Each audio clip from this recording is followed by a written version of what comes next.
Uma palavra aos jovens, por John Charles Riley. Determine orar sempre, em qualquer lugar que estiver.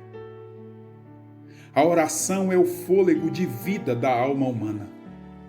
Sem ela, podemos ser chamados e considerados como cristãos, mas estaremos mortos aos olhos de Deus. O sentimento em nós de que devemos chamar a Deus por misericórdia e paz é um sinal da graça divina. O hábito de colocarmos diante dele as necessidades de nossas almas é uma evidência de termos o espírito de adoção. A oração é o meio indicado para obtermos a satisfação das nossas necessidades espirituais. Ela abre os tesouros divinos e faz jorrar do alto as fontes de bênçãos. Se nada temos, é porque não pedimos. Tiago, capítulo 4, versículo 2. A oração é o meio de buscarmos o derramamento do Espírito em nossos corações. Jesus prometeu o Espírito Santo, o Consolador. Ele está pronto a vir sobre nós com todos os seus dons preciosos, renovando, santificando, purificando, fortalecendo, alegrando, encorajando, iluminando, ensinando, conduzindo e guiando nossas vidas a toda a verdade.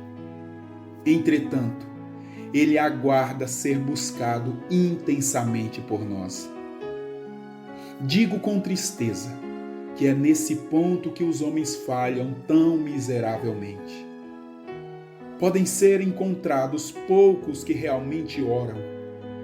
Muitos são os que se ajoelham e talvez repetem frases decoradas, mas poucos são os que oram. Poucos são os que clamam ao Senhor, os que o buscam procurando realmente encontrá-lo, os que batem famintos e sedentos, os que lutam e sinceramente buscam a Deus por uma resposta, os que não dão a Ele descanso, os que perseveram e vigiam em oração, os que oram sempre, sem cessar e sem desfalecer. Sim, poucos oram.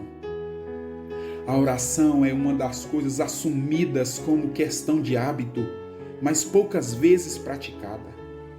É algo que todos devem praticar, mas que, na verdade, poucos são os que nela se envolvem.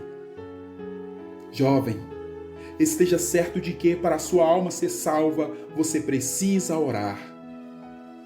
Deus não possui filhos que não desejam se comunicar com Ele. Se você deseja resistir o mundo, a carne e o diabo, então ore. Será inútil procurar fortalecimento na hora da provação se não tiver sido procurado de antemão. Você poderá conviver com pessoas que não oram, dormir no mesmo quarto em companhia de alguém que nunca busca a Deus. Mesmo assim, ouça o que eu digo. Você precisa orar. Compreendo, de fato, que você encontra grandes dificuldades nessa área, quanto ao aspecto de ocasiões oportunas, tempos e lugares apropriados. Não ouso estabelecer um conjunto preciso de regras em um assunto como esse. Deixo isso ao cargo de sua consciência. Você precisa de orientação que esteja de acordo com as circunstâncias em que você vive. Nosso Senhor Jesus Cristo orou quando estava em um monte. Isaac orou no campo. Ezequias orou ao virar sua face para a parede enquanto deitado na cama. Daniel orou às margens do rio. Pedro, o apóstolo, orou no eirado da casa. Tenho ouvido sobre jovens que oram em estábulos e celeiros. Toda a minha argumentação tem essa finalidade. Você precisa entender o que significa entra no teu quarto. Em Mateus 6,6. É preciso haver um tempo específico no qual você possa falar com Deus face a face. Você precisa, todos os dias, de um período separado para a oração. Você precisa orar. Sem esse conselho, Todos os outros são inúteis. A oração é a última parte mencionada por Paulo na descrição da armadura espiritual em Efésios capítulo 6. Mas, na verdade, é a primeira em valor e importância. É o alimento que você necessita diariamente se deseja atravessar em segurança o deserto desta vida. É por meio do fortalecimento na oração que você avança em direção à moradia de Deus.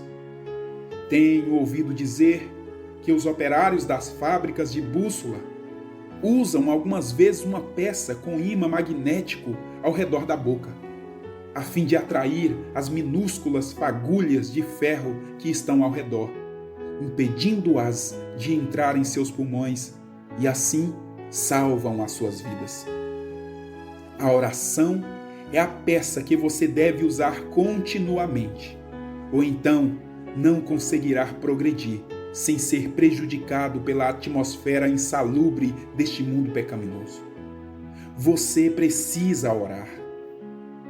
Jovem, saiba que nenhum outro tempo é tão bem utilizado como aquele que uma pessoa gasta de joelhos. Arranje tempo para orar, qualquer que seja a sua ocupação. Pense em Davi, o rei de Israel. O que ele disse?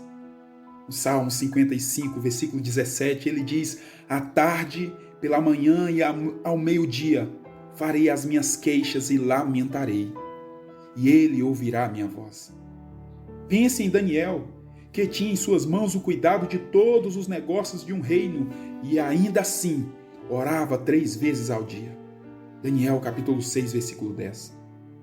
Observe que esse era o segredo de sentir-se seguro na perversa Babilônia. Pense em Salomão, que começou seu reinado com uma oração pedindo ajuda e assistência, seguindo-se a isso a sua maravilhosa prosperidade. Pense em Neemias, que conseguiu achar tempo para orar ao Deus do céu, mesmo estando em pé na presença de Artaxerxes. Pense nos exemplos que esses homens santos nos deixaram e proceda da mesma maneira. Ó jovem, que o Senhor possa lhe dar o espírito de graça e de súplicas. Não é fato que agora mesmo tu me invocas dizendo: Pai meu, tu és o amigo da minha mocidade. Zacarias capítulo 12, versículo 10. Eu alegremente aceitaria que todas as palavras deste livro fossem esquecidas, desde que, pelo menos, este ensino sobre a importância da oração ficasse bem gravado em seu coração. Jovem, você precisa orar.